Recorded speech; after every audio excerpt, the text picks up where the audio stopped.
Assalamualaikum warahmatullahi wabarakatuh. Bismillahirrahmanirrahim. Alhamdulillahilladzi karramal insan wa mayyazahu ala kathirin min khalqihi bi ni'matil aqli wal bayan.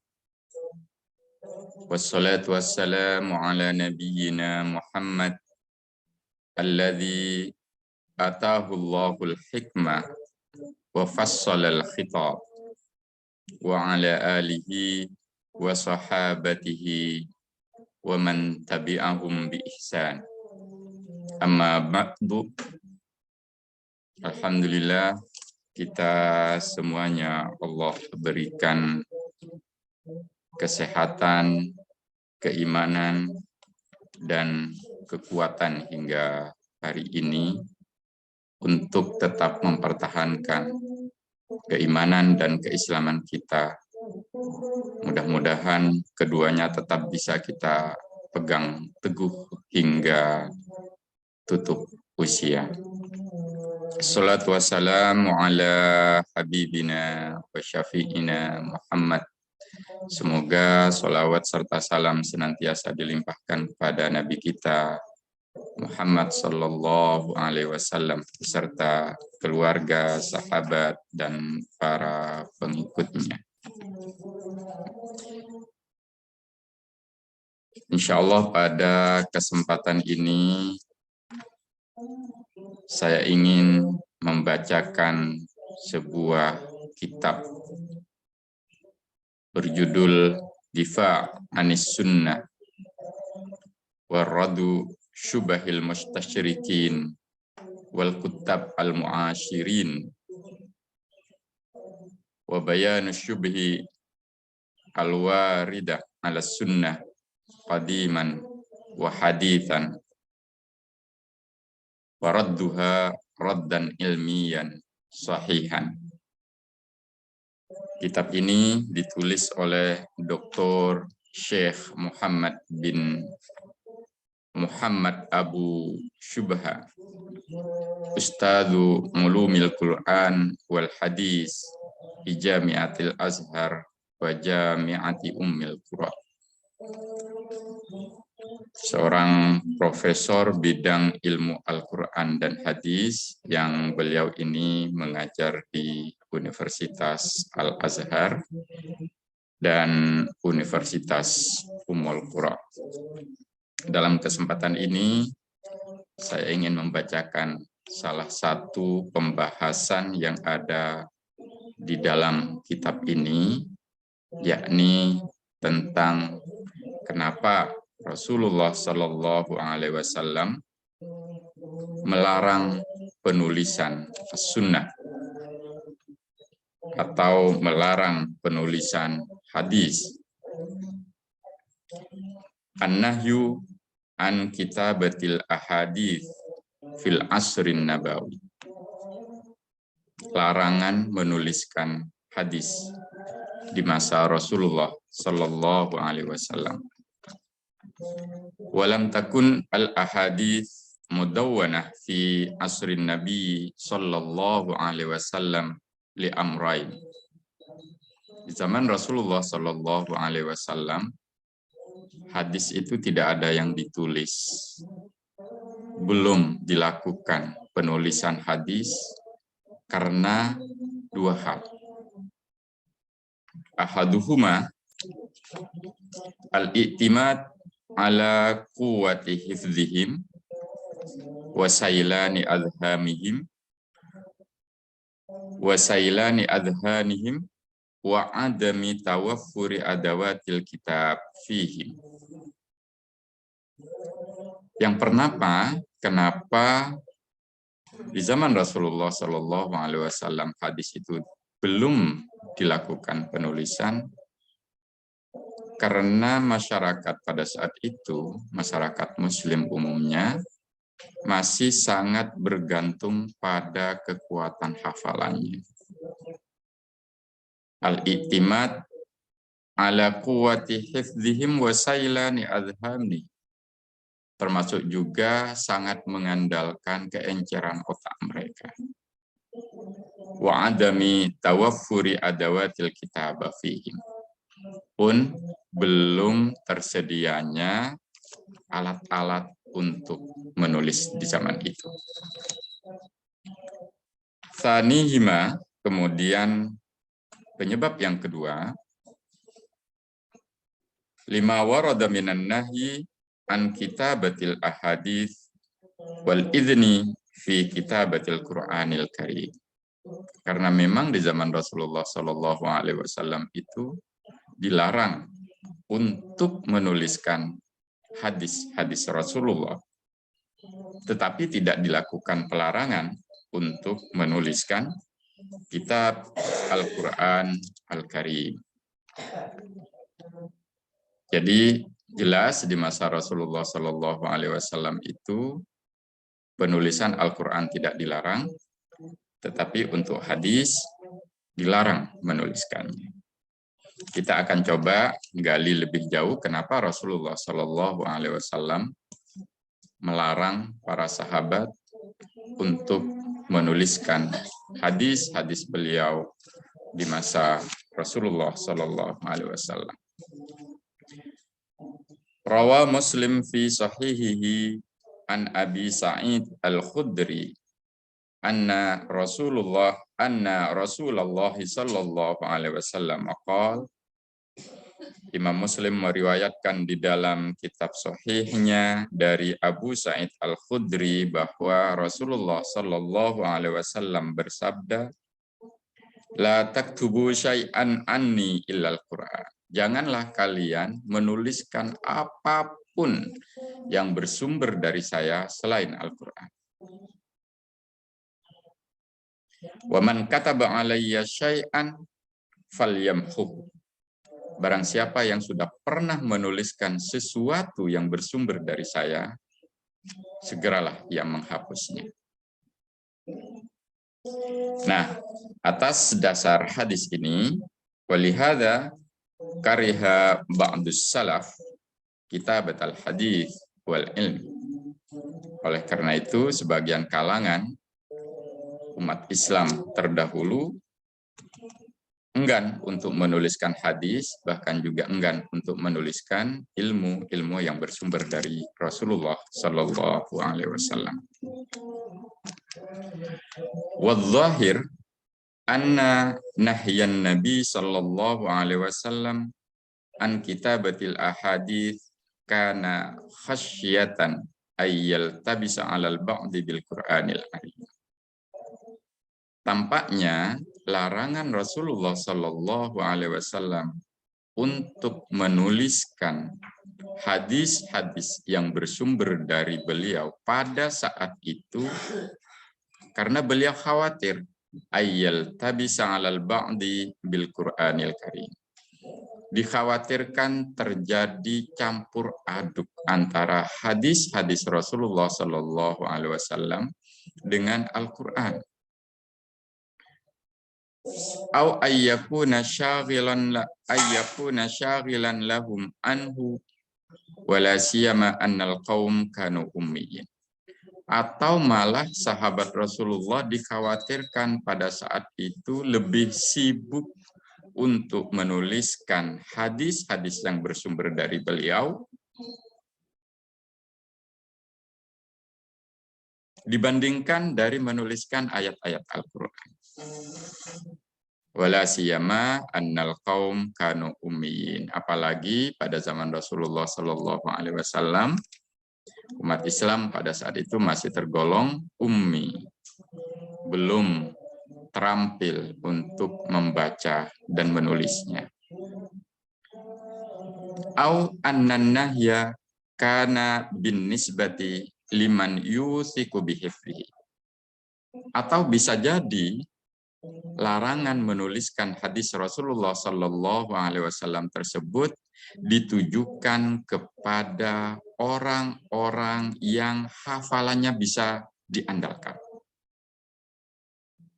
Dalam arti kata, untuk seseorang yang memiliki hafalan atau daya hafal cukup kuat, larangan itu ditujukan untuk mereka.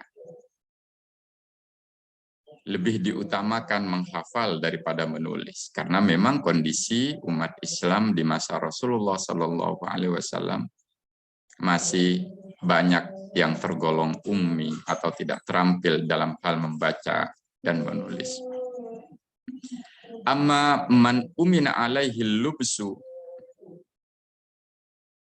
bi ankana qari'an katiban. Sementara itu,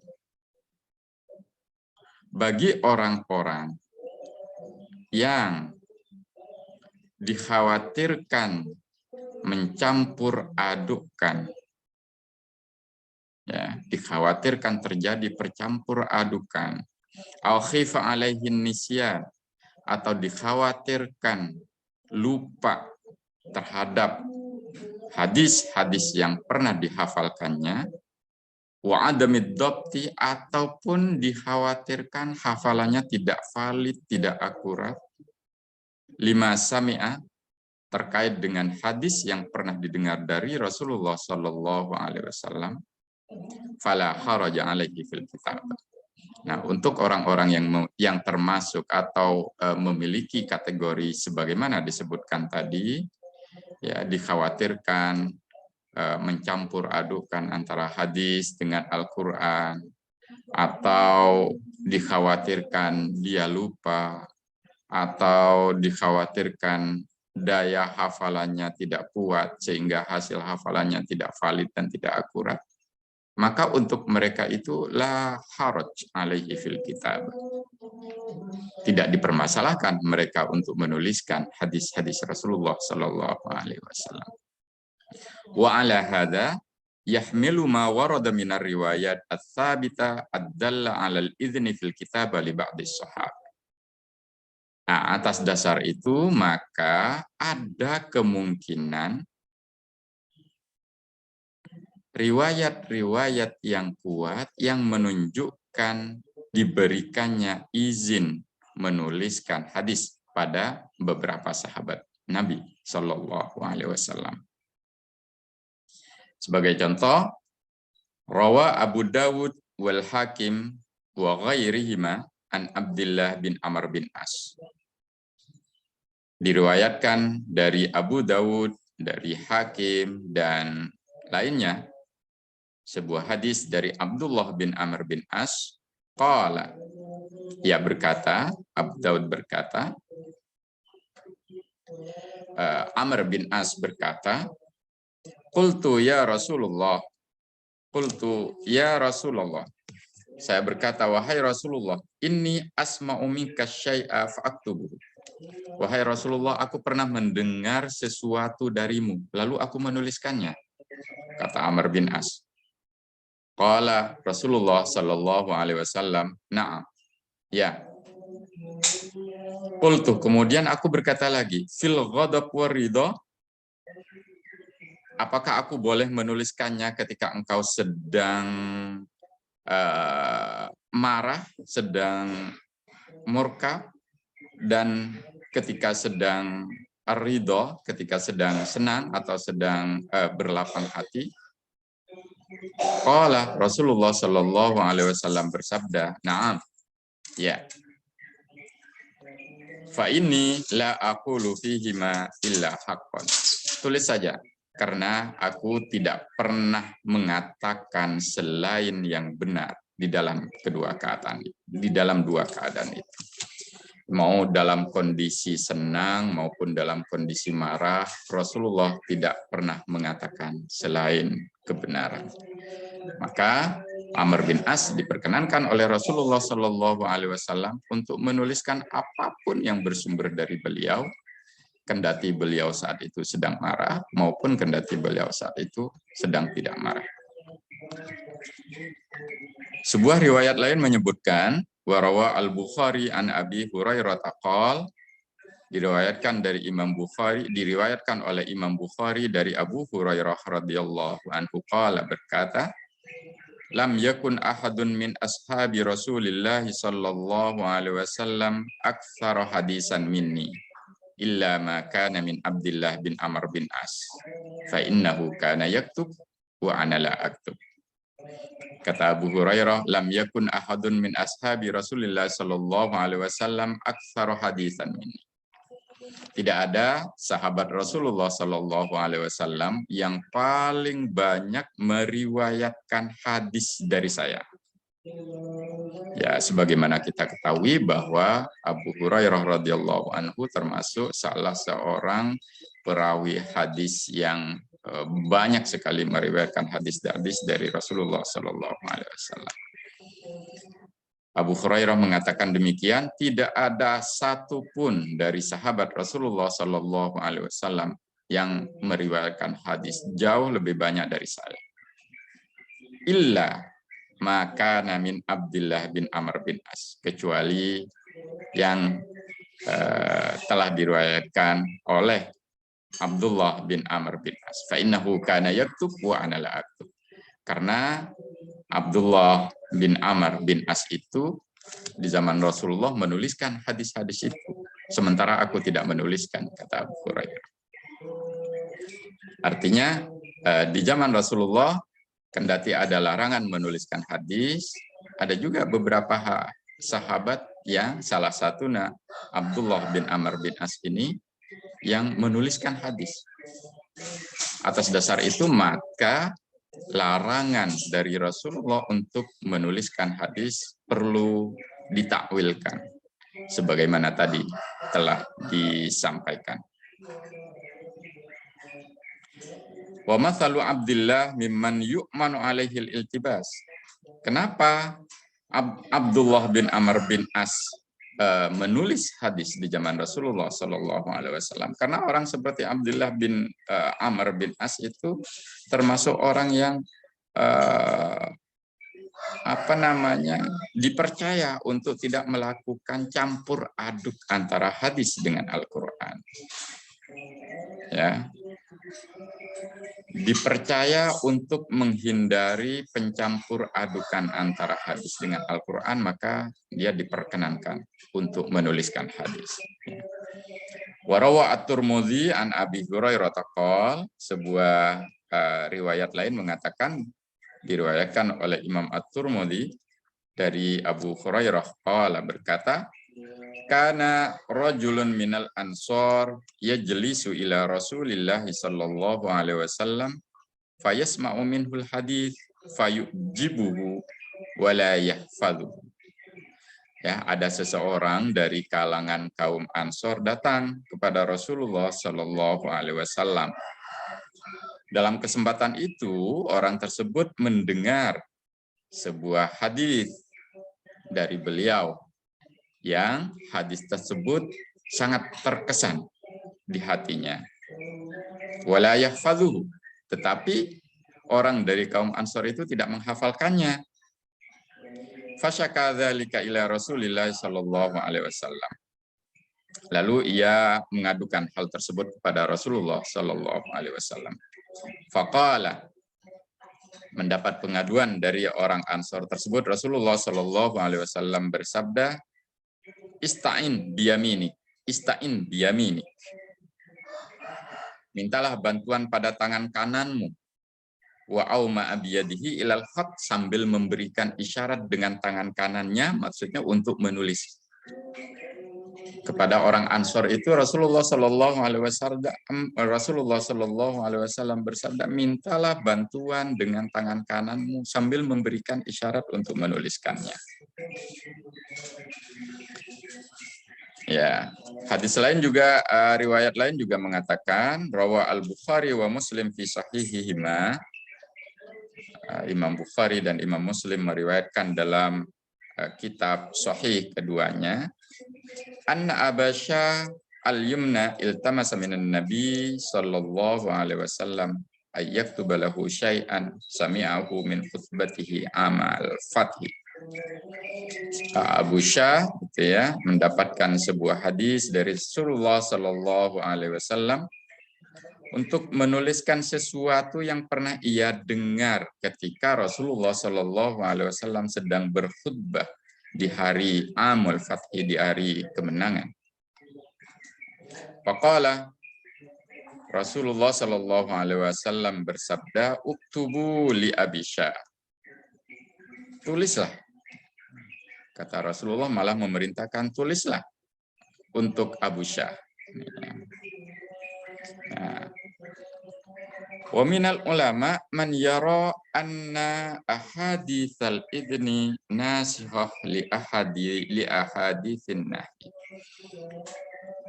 Riwayat-riwayat sebagaimana tadi telah saya bacakan itu memperkuat takwil yang menyatakan bahwa larangan penulisan hadis Rasulullah Shallallahu Alaihi Wasallam kala itu hanya berlaku untuk kalangan-kalangan tertentu.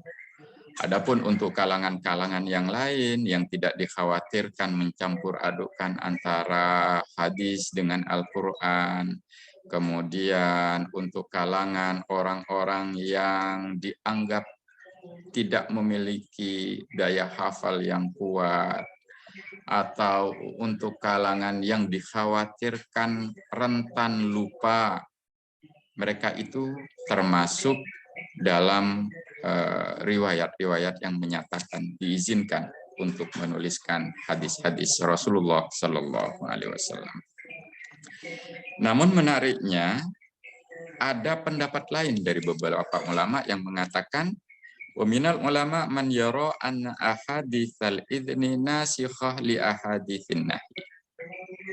Ada pendapat ulama, sebagian ulama yang mengatakan bahwa hadis-hadis yang menyuarakan atau yang mengatakan diberikannya izin untuk menuliskan hadis-hadis Rasulullah Shallallahu Alaihi Wasallam itu menjadi nasikh li ahaditsin nahi, menghapus hukum yang terkandung di dalam hadis-hadis larangan.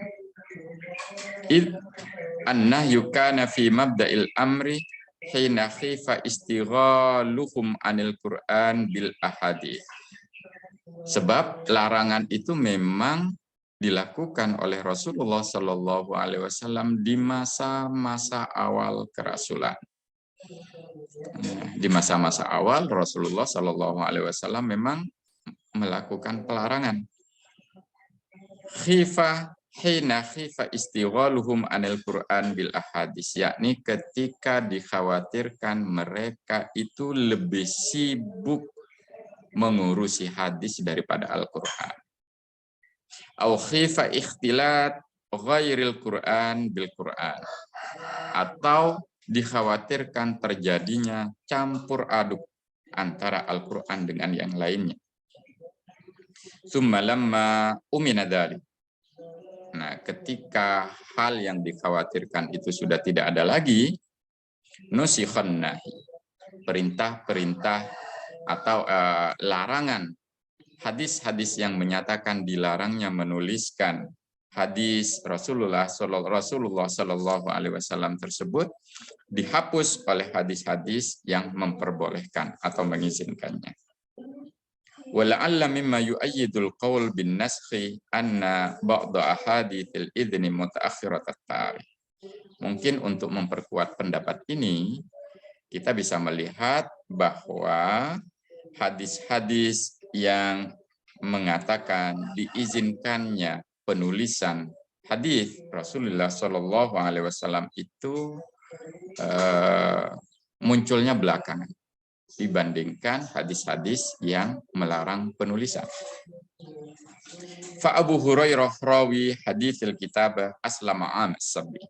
Sebagai contoh, Abu Hurairah yang meriwayatkan tentang hadis-hadis diperbolehkannya penulisan hadis itu mulai masuk Islam pada tahun ke-7. Wa qissah Abu Syah kanat fis sanah ats-tsaminah amal fath.